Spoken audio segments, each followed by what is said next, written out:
scorers of the league. Ito po makikita natin, number 1, Janine Marciano of PNP. That will catch a lot of people by surprise. Of course. Sa PNP naman, pag sinabi mong PNP, ang alam mo si Marciano na talaga. And nakakasama ko nga to sa isa sa mga guestings. And mabait talaga. And alam niya na isa siya sa mga sinasandalan ng team. Well, now we are in the second set. Ang depensa ng kupunan ng Cagayan Valley stepping up early and Caballero hits into the net for an error. And Coach Clarence Esteban is really on the girls on every point. Makikita natin si Coach Clarence, nakatayo ka agad, umpisa pa lang na second set. Oo naman, Noel. If you're a team like Air Force coming to this game, isang set na panalo mo, alam mo kaya mong talunin yung undefeated Cagayan Valley Rising Suns. So sabi nga nila, all streaks come to an end. Titignan natin, the streak of Air Force actually ended the other day nung natalo sila ng Smart Maynilad. And if it's Fun Family Pizza, it's gotta be Shakey's. Of course, 5-game winning streak naman yung nabasag doon ng Smart Maynilad. Ito namang Cagayan Valley, of course, 7-game winning streak. Today ba mababasag yan? Titignan natin, they're already down by 1 set. Caballero airborne and Jonella cannot get there. Lying over our San Juan Arena court. The talent dito si Caballero. I started covering her when she was a freshman. Of UST pa lang. Of UST. Silang dalawa ni Maruba Natikla. Ang kabatch itong si Caballero, si Melissa Gohi. Right. 108. Ayan, batch nila yan. And there's going to be a rotation violation against Cagayan Valley. Yan ang sinasabi natin, the unfamiliarity. Biglaan, ha? So we're tied at 2. Tumakbo kagad o humakbang kagad itong si Soraya, kaya lumampas siya kay Juan Lilalio. And that serve will go long from Rhea de Maculangan. Balik ang kalamangan dito sa Rising Suns. Juanet Hilario, yeah. Kahit medyo maulan sa labas, no? Daming dumayo ngayon para mapanood. Mas lalo nung isang araw, yun ang kasagsagan talaga ng ulan. Daming tao talagang nanood sa unang araw ng ating quarterfinal round. Caballero, and then that block by Soriano goes out. So Caballero will score again. Tabla tayo, 3-all. Close fight.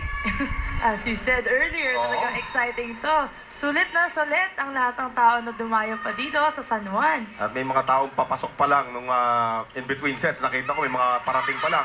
As Maizo will miss. 10 errors para sa Cagayan Valley nung ating first set. That is not normal para sa kanila. Coming from an international level, Noel, siguro ang ina-expect ngayon lahat ng viewers natin or lahat ng manood or fans nitong Cagayan Valley na tumaas ang level nila pagdating sa volleyball. Hindi naman siguro errors ang gusto natin makita ngayon. Well, you know, it can work both ways. Baka naman sobrang gigil nila to prove that they are, you know, a force to be reckoned with dito on Philippine soil na talagang nagigigil sila.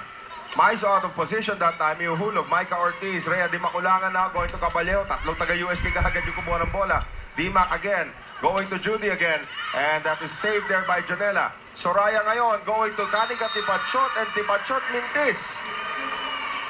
Another error coming from Tipachot sa spiking department. Kanina lumabas. Oo. At one point, Kanika Tipachot was actually the leading scorer sa ating open conference. And of course, Rexona anti-perspirant deodorant, it won't let you down. 5-3 Air Force. And Maizo will not make a mistake dyan. Walang blocker eh. Kayang-kaya niya Aiza Maizo yan. May blocker or wala, kaya niya yung utakan. Kahit sino pang nasa harapan niya. Isipin mo, ginagawa niya yun against China, against Australia, and now against the Philippine Air Force. Isa sa mga highest pointer daw siya ng Philippine team. She was. Definitely the highest pointer. Silang dalawa ni Honey Royce Tubino. Maizo again.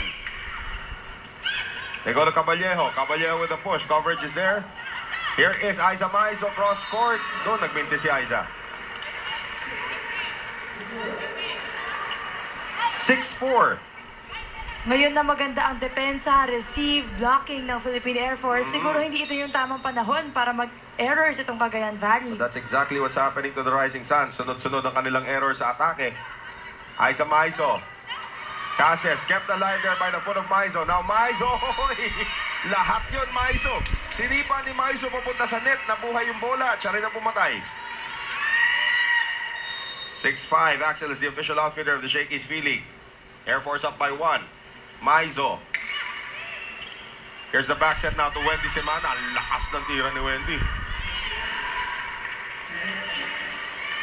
Good receive from Abanto Noel. She's doing very well sa reception department na ngayon araw na ito. Alam natin si Ana Abanto, Camille Abanto, during her days with FEU. One of the lethal attackers din nila yan. Pero kailangan lang ng tulong sa depensa. She's also good at that. Cases airborne.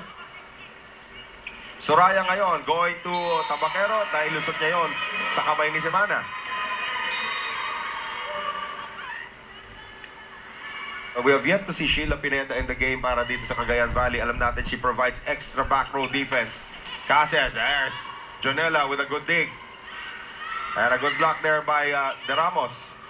They go to Angge once again. Again, De Ramos. Yan ang dinadala naman ni Lisa De Ramos dito. Being the veteran of the squad, the captain, yung kanyang depensa. As we take a look at our Rexona anti-perspirant slow motion brought to us by Rexona anti-perspirant deodorant. It won't let you down. Munti ka na di mo kailangan na maapakan dun pa sa likod. That's right. Soraya ngayon. Pao Soriano na ilusot and Cagayan Valley will take a 1-point lead into our first technical timeout of set number 2. Di kita pa rin itong ating laban. Ito ang Shakey's V-League. Bira na!